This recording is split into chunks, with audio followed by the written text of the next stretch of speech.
All right, we're going to move into lesson 10.4 and work on the concept of inscribed angles. All right, you're going to see here in a minute the definition for an inscribed angle. We're going to look at what these guys are, and we're going to look at their relationship to the arcs they intercept, and then how we can apply those with some basic theorems to some different styles of questions. So, all right, inscribed angles. Basically, an inscribed angle is an angle that has its vertex on the circle and then its sides are chords or they contain chords of a circle. Okay, so what we've studied so far were central angles, if you remember. So a central angle had its center, or excuse me, its vertex at the center of the circle. These guys are inscribed angles, which means their vertex is on the circle. So QRS in this case, in this circle, is a inscribed angle, and QRS intersects arc QS. Okay, and QS is a minor arc in this case. All right, so that's what a central angle is. It has a vertex on the circle, and its sides are chords. Remember, a chord is a segment that has its endpoints on the circle as well. Or this could pass through. It doesn't have to end here necessarily, but that's why it says it contains chords of a circle. So that's what you're looking for with an inscribed circle. There's three ways we can get an inscribed circle. Okay, one of them is if one of the sides of the inscribed angle contains the center, or excuse me, contains the diameter of a circle. All right, you would get an inscribed angle, and that would be the angle we'd look at. We would be going through the center with this. So this is a diameter, and that really helps you in the fact that if it's a diameter, this arc over here is 180 degrees, this arc is 180 degrees, and then we can use that to help us figure out measures and so forth in a circle. Okay, another way we could do a inscribed angle is if the center of the circle is actually inside of the inscribed angle. Okay, it doesn't really have an impact. It doesn't change any of our calculations or how we find measures. It just kind of looks a little different. And then the last thing is you can get a real tiny little inscribed angle, and the center is actually outside of the inscribed angle. Okay, so you can go through the center with one of your chords for your inscribed angle.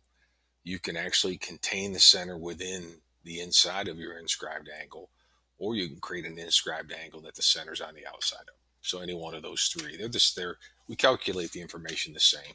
It's just a different way to look at it. Okay. So the first thing we look at is an inscribed angle theorem, and this is going to relate how the arcs and the inscribed angles are related. So if an angle is inscribed in a circle, the measure of the angle is half of the measure of the arc it intercepts, or the intercepted arc.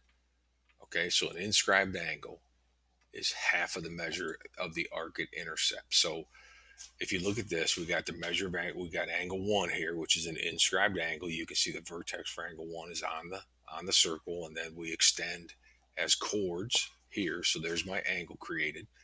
All right, this angle measure one is going to be half of whatever that arc measure is for AB. So if I find the arc measure, I know the measure from A to B. Let's say that this arc measure is 120 degrees. That would mean angle one is a 60-degree angle because this angle is half of the arc. Okay, the other way to look at it is the arc is going to be twice the angle. So you could be given the information this way too. So let's say we had this inscribed angle and they told us the measure of this angle was, let's say, 70 degrees. Well, if this was a 70-degree angle, this would be a 140-degree arc.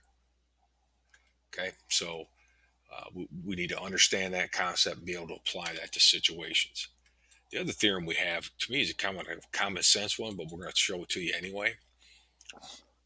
It says if two inscribed angles of a circle intercept the same arc or congruent arcs, then the angles are congruent. Okay, so an example is this. All right, so if you look at this drawing, both B and C. So here's angle C. It's an inscribed angle. Angle C is created by, or has sides of CD and CA. So angle C is intersecting arc DA. All right, angle B, this inscribed angle, has side lengths of BD, side sides that are chords BD and BA. So it also intersects the same arc in the circle, which is DA. All right. So since this inscribed angle intersects DA, and this inscribed angle also intersects DA, then those two have to be the same angle. Now we don't know what they are right now, but for example, if we know this arc DA, let's just say for argument's sake, this is 100 degrees, then I know angle C and angle B are both 50-degree angles. Remember, an angle is half of the arc it intercepts when it's inscribed. They have to be the same. They intersect the same arc. All right, so that's how that works. And you could also say angle D and angle A are going to be congruent because they both intersect arc CB if you flip it around and look at it that way. All right, so you can reason your way to that one, but now we have it as a theorem. Okay, let's look at an application question. All right, here we're asked to find each measure. We're asked to find what is the arc measure for CF here, and then what is the measure of angle DCE. So DCE, okay? First of all, in the drawing, it's kind of hard to tell, but this 40 degrees is actually for this angle D right here. So CDF is that 40 degrees that they have labeled. Okay, so the first question is, what's arc CF? Well, CF is an arc that is intercepted by this inscribed angle CDF. All right, and we know that a arc is twice the measure of the inscribed angle. So the measure of arc CF is going to be 80 degrees because we're going to be twice 40. Okay. Now, angle DCE is an inscribed angle that intersects this arc DE, which is shown to be 98 degrees. So arc DE is 98.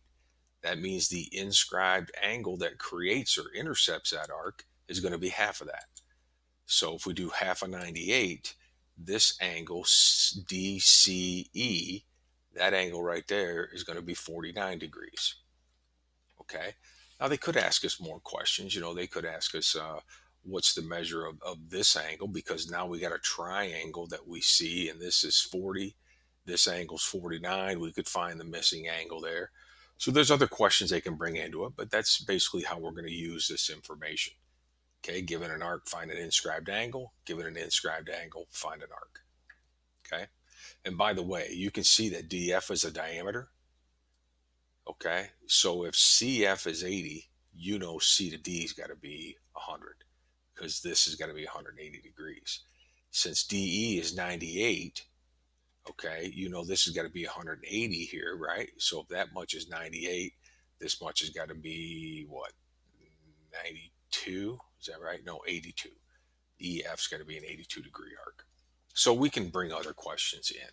Let's look at another example. Find the measures of congruent and inscribed angles. Okay. Now you shouldn't be seeing this yet. I didn't get my animations correct. But basically they're saying find the measure of angle A. So BAC is an inscribed angle. That's angle A.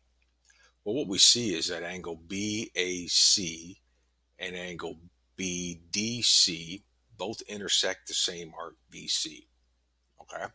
Since these two inscribed angles intersect the same arc, then they have to be congruent to each other. So I know angle A is congruent to angle D. Okay. If that's the case, then 5x minus 12 has got to equal 3x plus 2. Okay. And I'm jumping all around here, but if we solve this little equation, right, subtract 3x, add 12, divide by 2, we got x equals 7. And then I would just caution you, make sure you answer the question. They want angle A. Angle A is going to be 5 times 7 minus 12. Angle A is going to be 23. Angle D is 23 also. 3 times 5 is, 3 times 7 is 21 plus 2 is 23. They have to be the same because they intersect the same arc. And by the way, if these are 23-degree angles, arc BC would be 46. Okay, twice the angle. So that's kind of just putting things together there. Last example is another type of question you're going to get. This uses all the same kind of concepts that we just talked about. But we got in this circle here, QS is a diameter. Now that's important. There's a reason they told us that. We're going to have to use it. All right. Suppose that the measure of QR, this arc, see that's arc symbol here, So the arc right here, Q to R, is 54 degrees.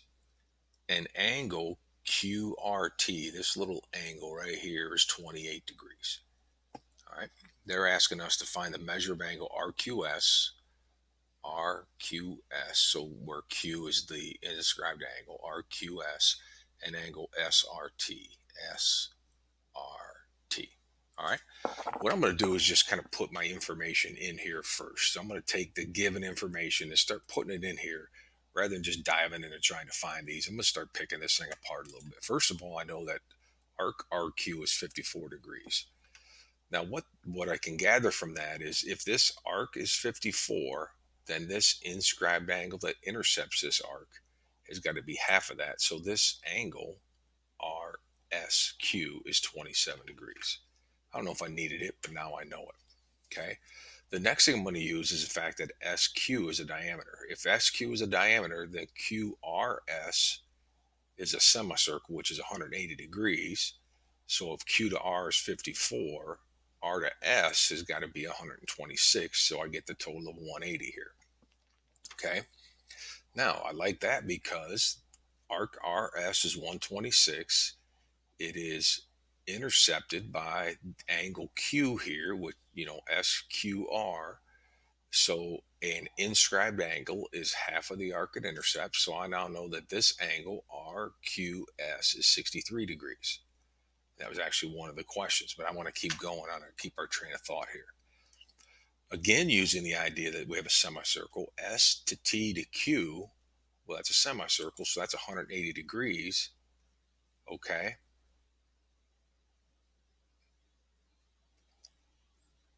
So then this SRQ angle, so look at SRQ. This SRQ angle has got to be half of this. So this SRQ has got to be 90 degrees. Now I could have found it as 92 by the fact that this is a triangle. SRQ is a triangle, and these two have to add up to, or excuse me, these three have to add up to 180. And if these two add up to 90, then what's left has got to be 90. So I use the semicircle here to find SRQ, and that angle is 90. Okay, so now how does that help me? Well, first of all, we were supposed to find RQS. We did it. It's 63. No big deal. Okay, secondly, we're going to find SRT. Now, SRT is not 90 degrees, right? SRQ is 90. SRT is not 90. But what we know is that this QRT is 28. I know the whole thing is 90. If I take 28 away from 90, that'll leave me with SRT's angle measure, and that's 62 degrees. Okay. So I'm kind of using all of the facts here, putting them in, using inscribed angles, using diameter, finding arcs, their angle, the inscribed angle opposite. We're applying all those concepts at once. All right. So that's the beginning here of arcs and chords. We're going to do a little bit more with it again tomorrow, but this is enough to get you started on tonight's homework.